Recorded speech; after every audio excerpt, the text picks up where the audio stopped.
अस्सलाम वालेकुम। Hi dear student, कैसे हो? उम्मीद करता हूँ कि आप सब लोग खैरियत से होंगे। मैं हूँ आपकी फिजिक्स का टीचर मोहम्मद ज़करिया। आज हम पढ़ने जा रहे हैं इलेक्ट्रोस्टैटिक, यानी इलेक्ट्रोस्टैटिक जो है फिजिक्स का एक ब्रांच है जिसमें हम चार्जेस के बारे में पढ़ते हैं। आज हम इलेक्ट्रोस्टैटिक का डिफिनेशन करेंगे और उसे डिस्कस करेंगे। Electrostatic, the branch of physics in which we study about charges which are at rest. Electrostatic physics का वो ब्रांच है, इलेक्ट्रोस्टैटिक फिजिक्स का वो हिस्सा है जिसमें हम अबाउट चार्जेस क्या करते हैं, स्टडी करते हैं। यानी इलेक्ट्रोस्टैटिक फिजिक्स का वो हिस्सा है, वो ब्रांच है जिसमें हम चार्जेस को स्टडी करते हैं।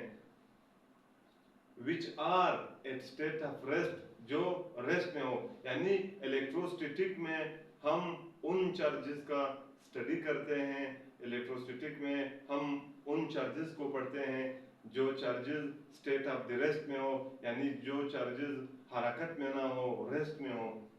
Charge, what is charge? Charge क्या है? The basic property of matter which is responsible for all electric and magnetic interaction is called charge.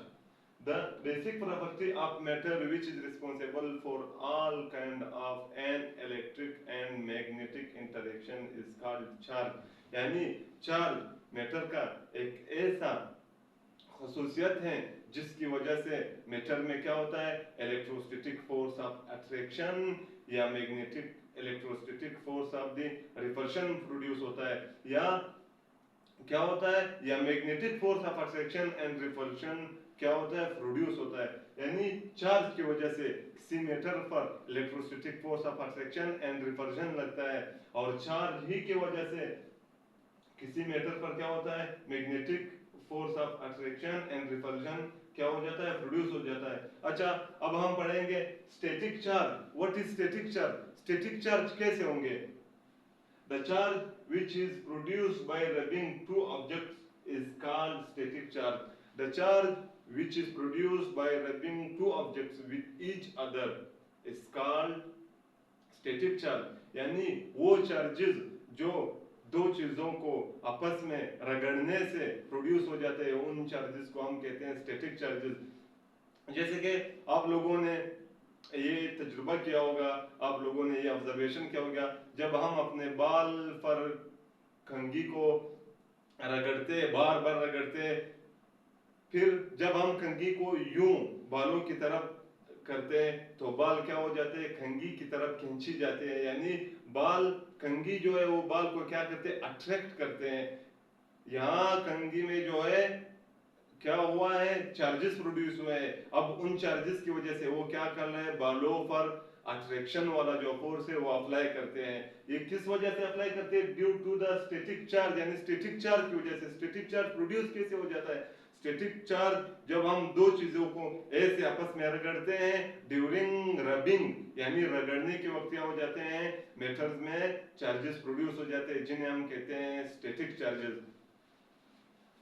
Charge दो किस्म के होते हैं, यानी there are two kind of the charges. Charges की जो है दो किस्में हैं, एक नेगेटिव चार्ज होता है और एक जो है पॉजिटिव चार्ज होता है। अब negative charge, electron is subatomic particle of an atom, it carries negative charge, यानी the charge on electron is negative। Electron पर जो चार्ज होता है वो क्या होता है, वो नेगेटिव चार्ज होता है। यानी जो चार्ज इलेक्ट्रॉन पर होता है उस चार्ज को हम नेगेटिव चार्ज कहते हैं। Positive charge, proton is subatomic particle of an atom, it carries positive charge, यानी the charge on an proton is positive charge. यानी प्रोटॉन पर जो चार्ज होता है उस चार्ज को हम क्या कहते हैं, उस चार्ज को हम पॉजिटिव चार्ज कहते हैं। अच्छा, अब हम पढ़ेंगे law of nature of the charges, यानी हम चार्जेस के नेचर के बारे में पढ़ेंगे कि चार्जेस का नेचर कैसे होता है।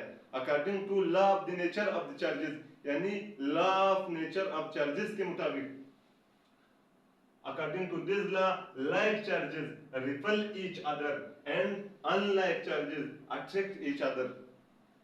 Law of nature of the charges का स्टेटमेंट ये है, law of nature of charges ये बयान करती है कि लाइक चार्जेस जो हैं वो एक दूसरे को रिपल करते हैं, यानी एक दूसरे को दूर कर देते हैं, और अनलाइक चार्जेस जो है वो एक दूसरे को अट्रैक्ट करते हैं, यानी अनलाइक चार्जेस एक दूसरे को क्या करते हैं, अट्रैक्ट करते हैं, खींच लेते हैं। जैसे कि ये दो चार्जेस हुए, यानी एक ये वाला चार्ज है जो कि प्लस है, और ये वाला प्लस चार्ज है। अच्छा, अब इस चार्ज के इर्द गिर्द इसका क्या है, अराउंड दिस चार्ज इसका फील्ड है, यानी जब ये वाली चार्ज इसका भी अपना फील्ड होता है,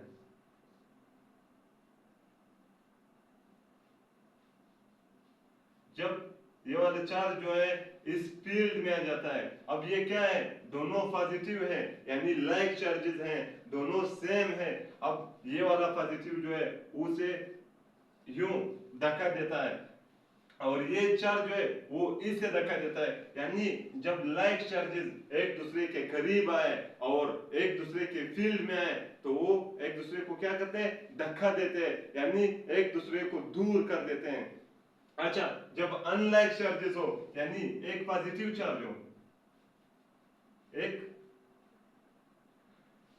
ये जो है फील्ड जो है पॉजिटिव चार्ज का फील्ड है, अगर हम इस फील्ड में नेगेटिव चार्ज को रखें, यानी हम इस फील्ड में कोई नेगेटिव चार्ज को रखें, the positive charge will attract the negative charge, यानी जब हम पॉजिटिव चार्ज के फील्ड में क्या करें, नेगेटिव चार्ज को रखें, तो पॉजिटिव चार्ज उसे क्या करता है, अट्रैक्ट करता है, which showed that like charges repel each other and unlike charges attract each other, यानी वो चार्जेस जो सेम हो वो क्या करते हैं, एक दूसरे को रिपल कर देते हैं, यानी एक दूसरे को दूर कर देते हैं, और वो चार्जेस जो डिफरेंट हो, जो अनलाइक चार्जेस हो, जो सेम ना हो, वो एक दूसरे को खींच लेते हैं। अच्छा, point if one material gain some charges, the same magnitude of charges is lost by the other material, यानी इस पॉइंट में ये कहा गया है कि जब कोई मटेरियल कोई चीज चार्जेस को क्या करे, गेन करे, यानी कोई चीज जब चार्जेस को गेन करे, the same magnitude of charges is lost by the other material, जितने चार्जेस पहले वाले मटेरियल ने क्या किए हैं, गेन किए हैं, उतनी ही मैग्नीट्यूड की चार्जेस ये जो दूसरा मटेरियल है वो क्या करेगा, लॉस करेगा। यानी सपोज ये दो बॉडीज हैं, अब इसने क्या किया, इसने चार्जेस को गेन किए, यानी 2 column charges, 5 column charges, 10 column charges इसने क्या किए, गेन किए। अब इसने 10 कॉलम की चार्जेस जो है वो गेन के, same magnitude of the charges will lost by this material, यानी इस मटेरियल ने गेन किए। अब गेन तो उसने किसी मटेरियल से किए हैं, यानी उसने किसी मटेरियल से इस चार्जेस को क्या किया, हासिल किए हैं। अच्छा, इसने 10 कॉलम चार्ज को क्या किया, हासिल किया, तो ये जो है ये वाला जो है उसने क्या किया होगा, उसने 10 कॉलम की चार्ज जो है वो लॉस किए हैं, यानी उसने क्या किया है, 10 कॉलम की जो चार्जेस है लॉस किए हैं। अगर ये 20 कॉलम चार्जेस को क्या करता है, गेन करता है, तो द अदर मटेरियल, यानी जो दूसरा मटेरियल है जिससे उसने 20 कॉलम की चार्जेस जो है गेन किए हैं, वो 20 चार्जेस का 20 कॉलम का चार्जेस क्या करेगा, लॉस करेगा। यानी अगर ये गेन करेगा तो ये वाला जो है सेम मैग्नीट्यूड ऑफ चार्जेस को लॉस करेगा, और अगर ये गेन करेगा, यानी ये वाला मटेरियल क्या करे, चार्जेस को गेन करे, तो same magnitude of the charges ये वाला क्या करेगा, लॉस करेगा। यानी एक ने चार्जेस को गेन किया, उतने ही चार्जेस दूसरे ने क्या किया, लॉस किया। Law of conservation of the charges, यानी law of the conservation of the charges, what is the statement of law of conservation of charges, यानी law of the conservation of the charges का statement क्या है, इस्लाम में क्या कहा गया है। law of the conservation of the charges में कहा गया है, electric charge can neither be create nor destroyed. Law of nature of charges में ये कहा गया है कि हम ना इलेक्ट्रिक चार्ज को प्रोड्यूस कर सकते हैं और न ही हम इलेक्ट्रिक चार्ज को डिस्ट्रॉय कर सकते हैं। यानी ना हम इलेक्ट्रिक चार्ज को पैदा कर सकते हैं न उसे खत्म कर सकते हैं। फिर हम क्या कर सकते हैं, यानी ना हम चार्जेस को प्रोड्यूस कर सकते हैं और ना ही हम चार्जेस को डिस्ट्रॉय कर सकते हैं। बट चार्जेस को हम एक बॉडी से दूसरी बॉडी में क्या कर सकते हैं, ट्रांसफर कर सकते हैं। यानी चार्जेस को हम ट्रांसफर कर सकते हैं from one object, from one material to another material, but we can neither create them nor destroy them. न तो हम उन्हें पैदा कर सकते हैं न खत्म कर सकते हैं, लेकिन एक काम जो है हम कर सकते हैं, उसे एक मटेरियल से दूसरे मटेरियल तक ट्रांसफर कर सकते हैं, उसे एक ऑब्जेक्ट से दूसरे ऑब्जेक्ट में क्या कर सकते हैं, ट्रांसफर कर सकते हैं। अच्छा, दूसरी पॉइंट जो ये है, charges are transferred from one body to another body in discrete form. यानी चार्जेस जो है एक बॉडी से दूसरी बॉडी में ट्रांसफर होते हैं इन डिस्क्रीट फॉर्म में।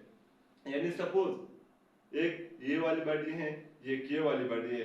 अब हम इस बॉडी से इस बॉडी को चार्जेस ट्रांसफर कर सकते हैं डिस्क्रीट फॉर्म में। डिस्क्रीट फॉर्म का मतलब ये हुआ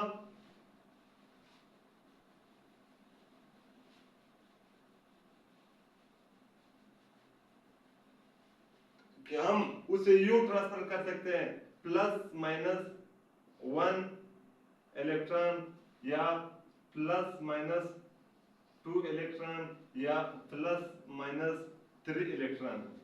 डिस्क्रीट फॉर्म का मतलब ये हुआ कि हम उसे 1 2 3 ऐसे हम ट्रांसफर कर सकते हैं। हम इलेक्ट्रॉन को डेसिमल फॉर्म में ट्रांसफर नहीं कर सकते। डेसिमल फॉर्म में क्या मतलब हुआ, यानी प्लस माइनस 0.5 इलेक्ट्रॉन हम यूं ट्रांसफर नहीं कर सकते।